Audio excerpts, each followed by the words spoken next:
Welcome to the Chillness Room. This is episode 13.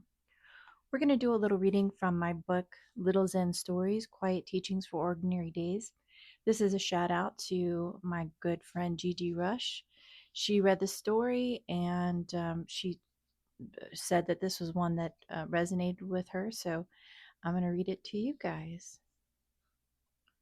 This one is called The Long Road. A student and his teacher set out early one morning, walking toward a town the student had never seen. The road was wide at first, then narrowed, winding through fields and low hills. After some time, the student slowed. "How far is the town?" he asked. The teacher looked ahead, then back at the student. "We'll see," he said. Not long after, they met a woman walking in the opposite direction. The student stopped her. "Excuse me," he said. "How far is the town from here?" She smiled. "Just a couple of miles," she said, and continued on her way. The student nodded and walked on, relieved. A while later, they came upon a man resting by the side of the road. "How much farther to the town?" the student asked. "Not far," the man said. "Just a short way." The road stretched on, and the sun rose higher. Again, the student asked someone they passed. "Just a couple of miles," came the answer.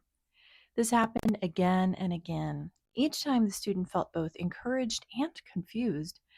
The town never seemed closer, yet the answers never changed. Finally, as evening approached, the student stopped. "Teacher," he said, "everyone keeps telling me it's only a couple of miles away, yet we've been walking all day. Why does no one say how far it truly is?" The teacher stopped with him and rested his pack on the ground. "If I had told you at the beginning that the journey would take many days, would you have even started?" The student was quiet. "No," he admitted. The teacher nodded. "I knew the distance," he said, "but you needed the road in pieces." They walked on. Some journeys are too large to be taken all at once. If we can see their full length from the beginning, we might turn away, overwhelmed before the first step.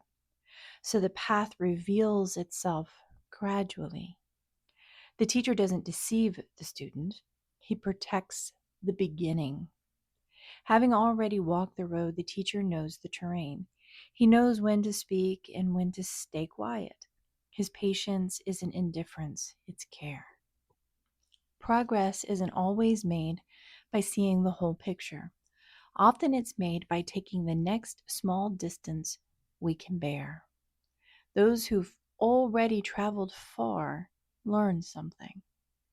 People move forward more reliably through encouragement than through magnitude. The road is long, but it is walkable.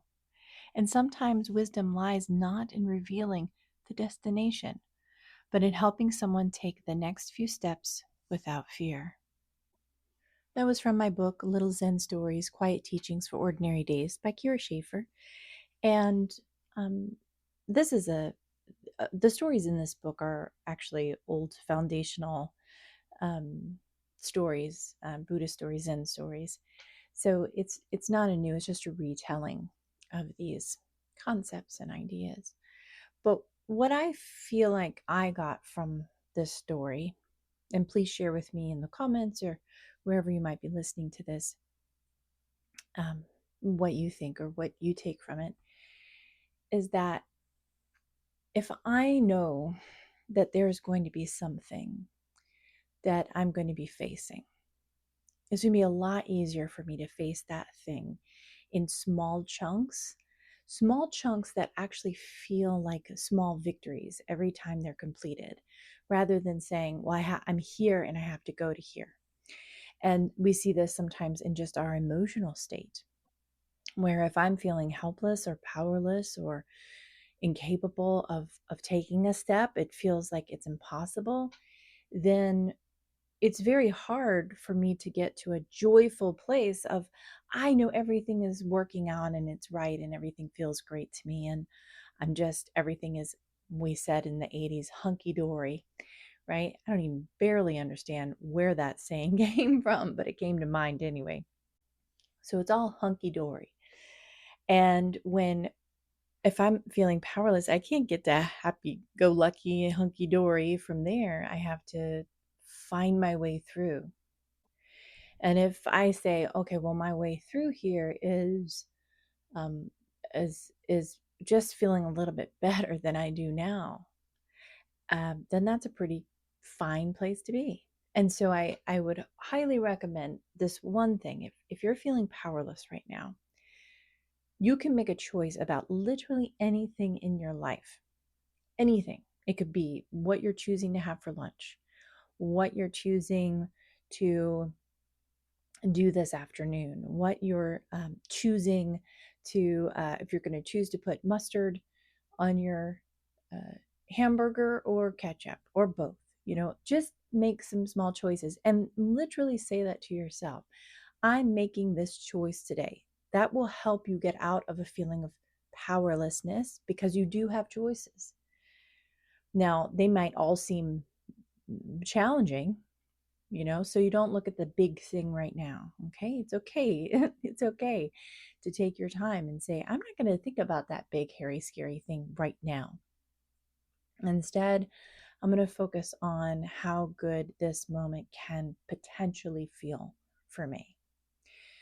My husband and I were handing out sandwiches, and every once in a while, if we're feeling a little bit powerless or concerned about something in our life, then we will generally try to find ways that we can be helpful. It's a philosophy that we've lived by and I've lived by for a very long time because I don't like feeling helpless. I don't like feeling like I don't have choices. And I'm like, well, there is something that we can do. And so we got some sandwiches together. We got some sodas and some drinks and waters and things like that. And in Phoenix in particular, when we were living there, there was always somebody that needed something on usually on the overpasses. And so there was always somebody there that was in a concerned state. And so we would just go and pass out some sandwiches and things. Well, we were sitting at a stoplight and there was a gentleman there, and we handed him a soda and a sandwich and some chips and things like that. And the first thing he did was to drink the soda. And so he opened it up and he took a big gulp and he looked at the sky and he just said, "Thank you." He didn't look at us. I mean, he did thank us and that was very nice, but he looked at the sky and he said, "Thank you." That is exactly what I'm saying here. He might have felt in a momentary situation, or he might be in a momentary situation, or he could be in a lifelong situation in which he has maybe felt powerless or helpless or hopeless in some cases. But the moment that he recognized that there was a potential, there was a possibility, that there was an opening for receiving, he received it so fully and completely that it didn't just change him, but it shifted us as well. And maybe more people that were witnessing this moment also. If you can be a witness, not just to your own well being, where you can say, I can pull myself up and I can at least get into a better feeling place than this. But if that becomes difficult, you can look around and just witness the moments that are going right for other people and feel into those. And I call it piggybacking on the experience of others until you can hold that space for yourself more consistently. I used to say this a lot. My success is your success. Your success is my success. We are all in this in a deep, connected way.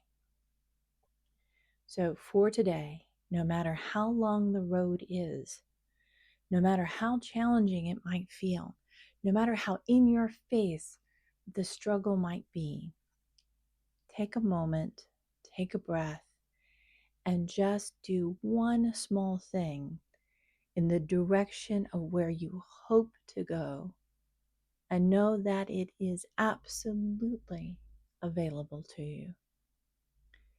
It is absolutely available to you. Take your time. You don't have to do it all at once. And I'll be here for you when next we meet. Take care.